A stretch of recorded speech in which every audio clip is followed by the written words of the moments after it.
खराब होऊन देणार नाही। शरद पवार यांचं हे विधान एका दुसऱ्या नासकाला ते सगळं आधी खराब होते, ती आधी कधी खराब होऊन देणार नाही। अजित पवार यांच्यासोबत गेलेले आमदार पुन्हा शरद पवार यांच्यासोबत येण्यासाठी उत्सुक असल्याच्या राजकीय चर्चा सुरू आहेत। त्यातच शनिवारी बाबाजानी दुर्राणी यांनी शरद पवार यांच्या गटात प्रवेश केला। त्यांच्या पक्षप्रवेशाच्या वेळी कोणीतरी सगळ्यांना पुन्हा घेऊन येऊ असं म्हटलं आणि त्यावर शरद पवार यांनी त्यांच्या खास शैलीत प्रतिक्रिया दिली, ज्यातून पवारांनी त्यांची साथ सोडून गेलेल्या नेत्यांना पुन्हा एकदा इशारा दिलाय आणि एका नेत्याला तर थेट सडक्या आंब्याची उपमा देऊन टाकली आहे। मगाशी कोणतरी सांगितलं की घेताना जरा बघून घ्या, तुम्ही काही त्याची काळजी करू नका, त्याची चिंता करू नका। मला एक गोष्ट माहिती आहे, ती आंब्याची आजी आहे, त्या आजीमधले सगळे आंबे चांगले, पण एखाद दुसरा नासकाला ते सगळं आजी खराब होते, आणि ती आजी कधी खराब होऊन देणार नाही। ती आजी नीटच राहील आणि नासका जर असेल तर तो खऱ्यासारखा बाजूला टाकला जाईल, एवढीच खात्री या ठिकाणी सांगतो। शरद पवार यांच्या या विधानानंतर आता त्यांनी सडका आंबा नेमकं कुणाला म्हटलं याची चर्चा सुरू झाली। शरद पवार यांचा रोख उपमुख्यमंत्री अजित पवार यांच्याकडे तर नाही ना, असाही चिमटा काही जण काढतायत। अजित पवार यांच्या राष्ट्रवादीनं मात्र शरद पवार यांच्या या टीकेवर जोरदार पलटवार केलाय। राष्ट्रवादीसह महायुतीनं देखील पवार यांच्या या टीकेला उत्तर दिलंय। महाविकास आघाडी म्हणून निवडणूक लढवत असताना शिवसेना, काँग्रेस आणि राष्ट्रवादी जिथं कुठं जागांचं ओव्हरलॅपिंग होईल तिथं त्या ठिकाणची ज्यांना निवडणूक लढवायची असेल, त्यामुळे पवारसाहेबांच्या पक्षातले काही जण सुद्धा आमच्याकडे येऊ शकतात, तसे अनेक लोक संपर्कात आहेत। त्यामुळं कुणी कुणाला नासवत नसतं, आडी कुठल्या आंब्यामुळे नासत नसते। ज्या वेळेला आपल्या संमतीनंच हे सगळं झालेलं असतं त्यावेळेला या पद्धतीनं बोलणं देखील योग्य नाही। एकंदरीतच पवारांनी एकाच शब्दात अजित पवार यांच्यासोबत असलेल्या अनेकांवर घणाघात केलाय। त्यामुळे आता शरद पवार यांच्या या टीकेला अजित पवार नेमकं कसं उत्तर देतात आणि बाबाजानी दुर्राणी यांच्यानंतर अजित पवार यांच्यासोबत असलेले आणखीन कोणकोणते नेते त्यांची साथ सोडतात हे पाहणं महत्त्वाचं आहे। Bureau report, news 18 Lokmat. Ajit पवारांच्या आमदारांची शरद पवारांसोबतची जवळीक वाढतीये का, असा सवाल पुन्हा एकदा निर्माण झालाय।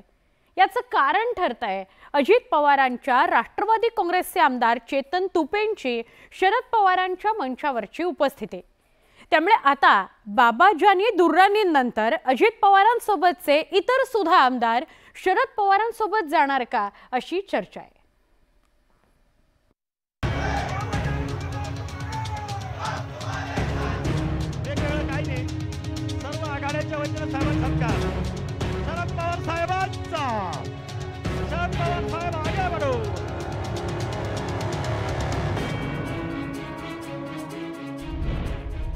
शनिवारी राष्ट्रवादी काँग्रेसचे आमदार बाबाजानी दुर्राणी यांनी शरद पवारांच्या राष्ट्रवादी काँग्रेसमध्ये प्रवेश केला आणि त्याच्या अवघ्या काही तासातच अजित पवारांचा आणखी एक आमदार पवारांच्या मंचावर दिसला। सातारा जिल्हा मित्रमंडळाच्या वतीनं पवारांच्या उपस्थितीत गोल्डन जुलै कार्यक्रमाचं आयोजन झालं होतं। हडपसरमध्ये आयोजित याच कार्यक्रमात आमदार चेतन तुपेंना निमंत्रण देण्यात आलं होतं। राष्ट्रवादी काँग्रेसच्या फुटीनंतर आणि लोकसभेतील झटक्यानंतर पहिल्यांदाच चेतन तुपे शरद पवारांसोबत दिसल्यानं राजकीय वर्तुळात चर्चा सुरू झाली आहे। दरम्यान शरद पवारांसोबत कोणतीच राजकीय चर्चा झाली नसल्याचा दावा चेतन तुपे यांनी केलाय। कार्यक्रम हा राजकीय कार्यक्रम नव्हता, हा सातारा मित्रमंडळाचा त्यांचा 50 वर्ष सुवर्ण महोत्सवाचा कार्यक्रम होता। त्याचे ज्या पुरस्कार्थी आहेत आणि त्याचे जे निमंत्रक आहेत ते यशवंत अण्णा साळुंखे हे माझ्या मतदारसंघात राहतात आणि त्यांचे आणि माझे घरोब्याचे वैयक्तिक संबंध आहेत। त्यांनी मला कार्यक्रमाला निमंत्रित केलं होतं, त्यामुळे एखाद्या जिल्ह्याच्या मित्रमंडळाचा कार्यक्रम होते तर लोकप्रतिनिधी म्हणून उपस्थित राहणं माझं कर्तव्य। एकीकडे चेतन तुपे पवारांसोबत मंचावर दिसत असतानाच तिकडे राष्ट्रवादी काँग्रेसचे दिंडोरीचे आमदार आणि गेल्या काही दिवसांपासून सातत्यानं चर्चेत राहणाऱ्या नरहरी झिरवळांनी पक्षाच्या बैठकीला दांडी मारली। त्यामुळे आता झिरवळही घरवापसीची तयारी करतायत का अशी चर्चा सुरू झाली आहे। पण अजित पवारांच्या राष्ट्रवादी काँग्रेसचे प्रदेशाध्यक्ष असलेल्या सुनील तटकरेंनी मात्र चेतन तुपे आणि झिरवळांच्या प्रश्नावर उत्तर देत राष्ट्रवादी काँग्रेस एकसंध असल्याचा दावा केलाय। राष्ट्रवादी काँग्रेस पक्ष एकसंघ आहे। निवडणुकीच्या वेळेला एखाद दुसऱ्या ठिकाणी इकडे तिकडे होतं, नाही काही कार्यक्रम सामाजिक कार्यक्रम असतात, कोणाच्या व्यासपीठावरती कोण गेलं म्हणजे काही विचार बदलले असं नाही। आजच्या सभेला झिरवळ साहेब का अपेक्षित नव्हते, त्यामुळे आता सर्वच मतदारसंघात आता लगेच देवा आले म्हणून त्या इथे नाही उपस्थित नाहीत, याचा अर्थ तसं नाही।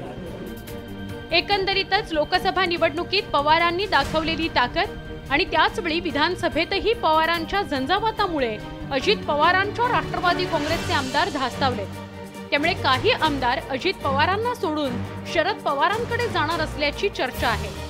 बाबाजानी दुर्राणींच्या रूपात त्याची सुरुवात झाल्यानंतर आता इतरही आमदार पवारांशी जवळीक साधताना दिसतायत। त्यामुळे यापैकी कोण कोण विधानसभेच्या आधी तुतारी वाजवताना दिसतं याकडे सगळ्यांचं लक्ष आहे। Bureau report, news 18 Lokmat.